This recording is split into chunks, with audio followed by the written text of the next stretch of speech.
How are things going? You have a good vacation break? Yeah, I had and a great everything? break. A lot of snow, cold. And you've been back 2 days already. What have you been doing? What have you been up to? What's the house accomplished in the last 2 days? Yeah, a whole lot of nothing, and I think that's the plan really for this year is to just do suspension votes and, any kind of messaging legislation, and that's going to be about it. I think it's lay low, hit us on Obamacare, and, try to maintain control of the House of Representatives. Well, there were stories before the break that it looked like this 113th, isn't it? Yeah. Session of Congress would be the least productive in the history of a Congress, and that 2013 was, in fact, the least productive year so far on record.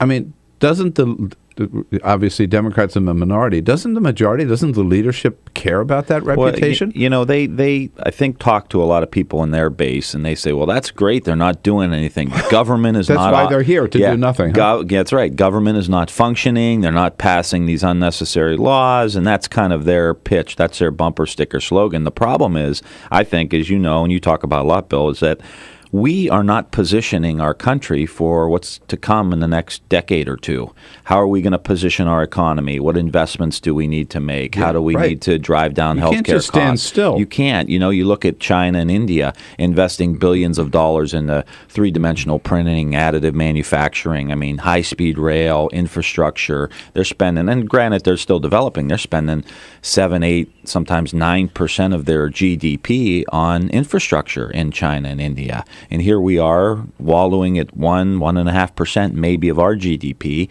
and we've got a lot of work that needs to get done. That's just one example. We could spend 2 shows talking about what we need to do. So it may be cute, may sound nice. Oh, they're not doing anything.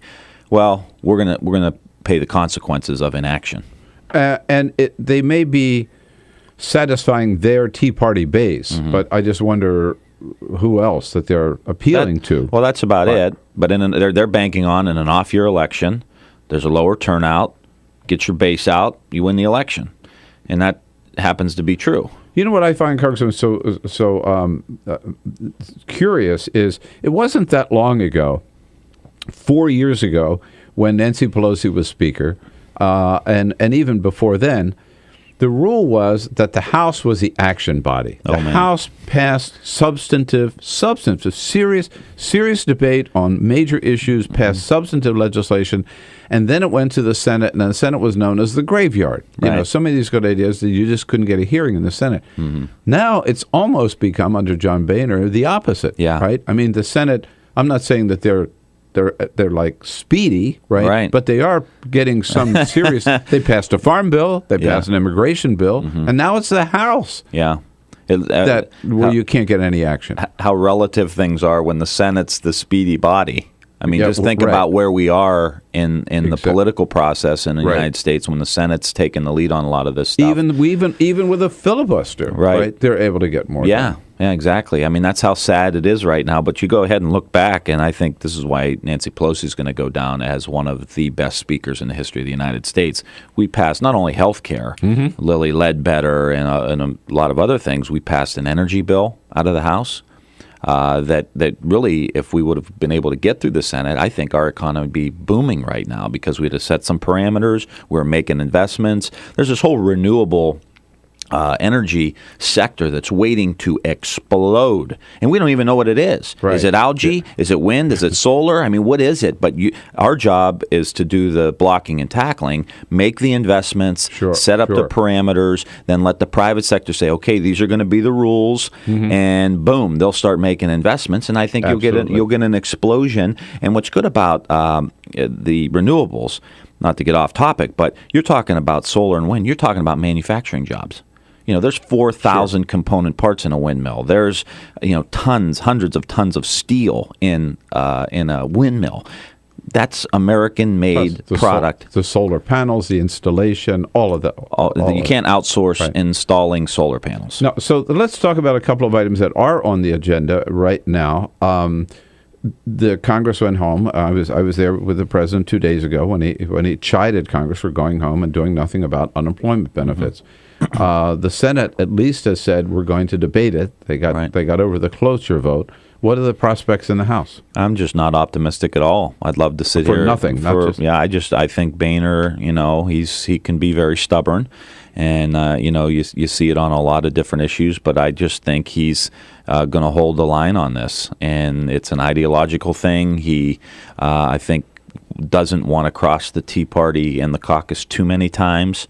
But hopefully we can try to put enough pressure on the folks that are up for re-election and say, hey, this is a values issue.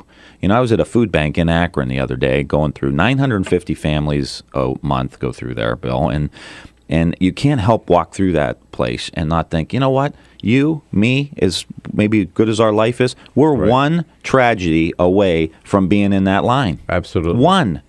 Thank God you're not in there and help these people. That's the way, I was brought up. That's the way you were brought up. And you would think all these people who talk family values and talk about being Christian and all of this stuff. I went to Catholic school for 12 years. I'll tell you what every nun, priest, and teacher would tell me to do about this right now. Yeah. Anybody who studied the New Testament would tell us what to do right now. It's easy. You're one tragedy away. You're one healthcare case away. Fortunately, we're changing that. Mm-hmm. But how many people in my district a 3 years ago, 1,700 families went bankrupt because of a healthcare issue. Guess where you end up? Right. You end up in the food line. So again, President Obama said the other day that it's not just the 1.3 million Americans who lost their unemployment insurance, that if they don't do something this year, there are like 14 million Americans, because you got their spouses, you got their kids, you got suppliers and all that. Right. And these are people who are, for no fault of their own, unemployed for more than 6 months, and they're out there looking for jobs. They are. There's 3 people looking for every one job. And how disrespectful it is to say, oh, you're lazy. Yeah. Well, wait a minute. People in my district are out looking. A steel mill with 1,000 good-paying jobs closed down in the last year and a half. Those guys are out there looking for work. They don't want to sit home. Yeah. They want to go out and work. And when they were working, they would work 6 days a week. They'd work 7 days a week. These guys would take up any overtime they could possibly get at any job they've ever had. And so for some smug politician to come along and say, oh, this is a giveaway, these are the takers, it's so disrespectful to people who are trying to make ends meet for their family. So are you similarly pessimistic about any increase in the minimum wage? I'm generally pessimistic these days. I'm trying to find something that might... I think there's no shot in the House of any increase in the minimum wage. $7.25. They did it. Republicans did it for George W. Bush. Mm-hmm. Yeah. Not for him, but they did it because he was president. He wanted it. He supported it. Yeah. Now, why not now? Just because Obama's in the White House? Yeah, pretty well. And then the party is as conservative as it was then. Remember, Bush campaigned on being compassionate conservative.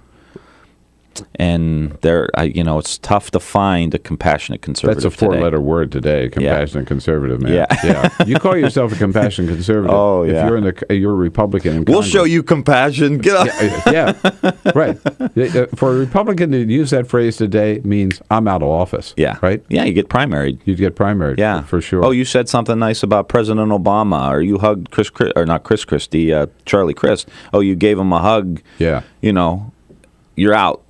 Well, let me try a third issue: immigration reform. All right, now we know John Boehner has hired this woman who used to work for whoever is the expert on immigration reform. Everybody says this means that the House is John Boehner is ready to do something about immigration reform.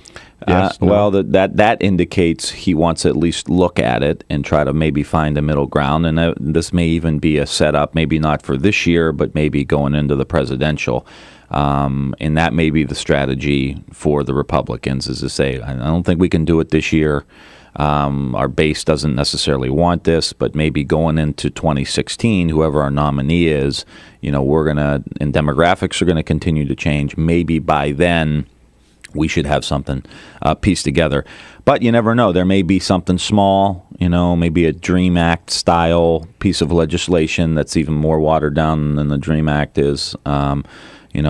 Which we support, but it certainly is not comprehensive immigration reform. The theory I hear is that Republicans believe, immigration reform is important on the national level. So, like, that's important for 2016, but it's not really important in the congressional level, and so we don't need to do anything about it in 2014. Do you buy that theory? Do you think that's what's driving them? I think so. I think that's it. You know, and then, again, it's ignoring what's good for the economy, what's humane, what's good for the country, what's good for the country, what's most humane for the families who are separated or dealing with all the complexities that come with trying to get into the United States, or half the family being in the United States, or people getting deported from the United States, or whatever the case may be.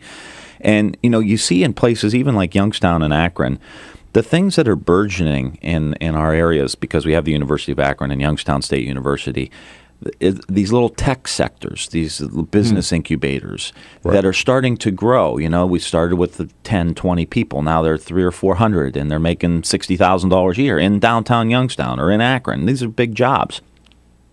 What throws gas on that fire? Immigration reform. Making sure we keep well-educated people who come and go to Case Western Reserve or go to Carnegie Mellon or go to have Akron. The skills that these companies need. And they're going to come in and they're going to create value. They're going to create wealth. So people say, well, they're going to take my job. No, they're going to create value and wealth, and they're going to create more jobs of which everyone else is going to benefit from. But that gets ignored because it's not good for the Tea Party base.